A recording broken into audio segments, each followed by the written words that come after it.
All right, listen up. This is a Code Ninja security advisory for CVE 2026-2127. We're initiating a coordinated vulnerability disclosure, and frankly, it's because of a profound failure in edge device security. I need your immediate and undivided attention.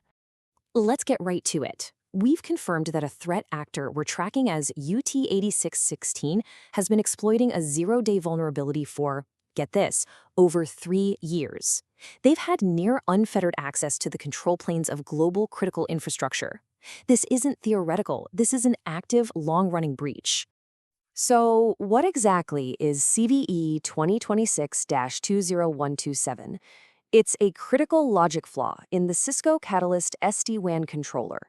Basically, a remote, unauthenticated attacker can send a specially crafted request that completely bypasses the authentication process. This gives them access as a high-privileged internal user. It's like having a master key to the entire building. Our objective here is crystal clear. We are forcing immediate mitigation. The fact that this threat actor had such a long dwell time points to a systemic failure. So we're arming you, the defenders, with the intelligence you need to act right now and secure your perimeters. Okay, before we dive into the deep technicals, we need to establish a secure comms channel. This is for ongoing intelligence. I want you to treat these next few steps as part of your incident response protocol. First things first, subscribe and, more importantly, enable notifications. This is going to ensure you receive real-time updates and threat intel as this situation evolves. In this landscape, that's a security necessity. Second, like this transmission. Think of it as an ACK. You're acknowledging receipt of this critical intelligence. It helps us confirm that the signal is actually reaching the defenders who need it most. And finally, report your status in the comments. A simple patched or vulnerable is all we need. This community source data is absolutely crucial for us to gauge the blast radius of this attack in real time. Your report helps everyone here understand the true scope of the threat. Comms check complete. Good. Now, let's analyze the blast radius by dissecting the anatomy of the UAT-8616 attack. And let me tell you, this actor has demonstrated terrifying operational security and some serious technical skill. So, what you need to understand is that this is a sophisticated chain of operations. First, they use the zero-day to get that initial access. But here's the truly brilliant and terrifying part. Step 2.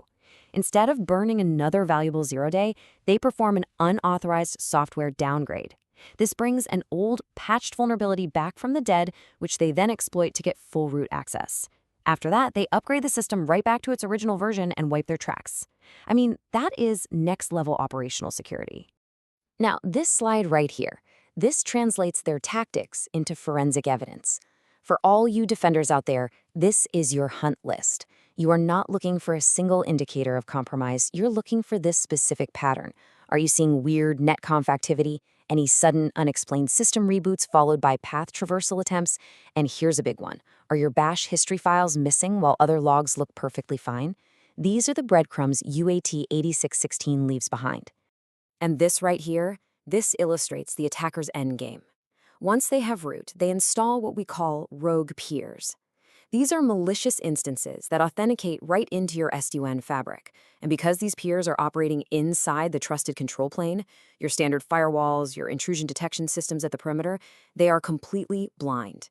The attacker literally becomes a ghost inside your machine. Okay, understanding the attack is half the battle. Now we move on to the other half, your emergency action plan. And let me be clear, these are not suggestions. This is the mandatory protocol for containment and remediation. The severity of this breach was so high, it prompted the U.S. Cybersecurity and Infrastructure Security Agency, CISA, to issue Emergency Directive 26-03. Now, while this is mandatory for U.S. federal agencies, you should treat this as the gold standard for immediate action, no matter where you are in the world. And CISA has established a grueling, non-negotiable timeline. Asset discovery was due February 26th, rapid patching the 27th. By March 5th, all forensic evidence has to be collected and active threat hunting needs to be complete. And by March 12th, full architecture hardening must be implemented. The message here is clear. The time for deliberation is over. The time for action is now. Just patching this vulnerability is not enough. The directive requires strategic hardening.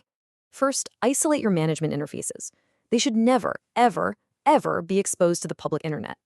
Second, fix your identity governance. Get away from weak certificates and move to strong, pairwise keying.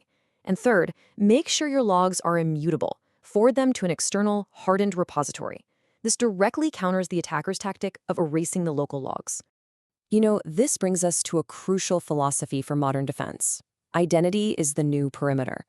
Securing who can access your systems and how they do it is just as critical, if not more so, than building a digital wall around your network. UAT-8616 proved that once an attacker subverts that trust, the old walls mean absolutely nothing. So, a fair question some of you might be asking is, why disclose this vulnerability so publicly? Why not just handle it quietly behind closed doors?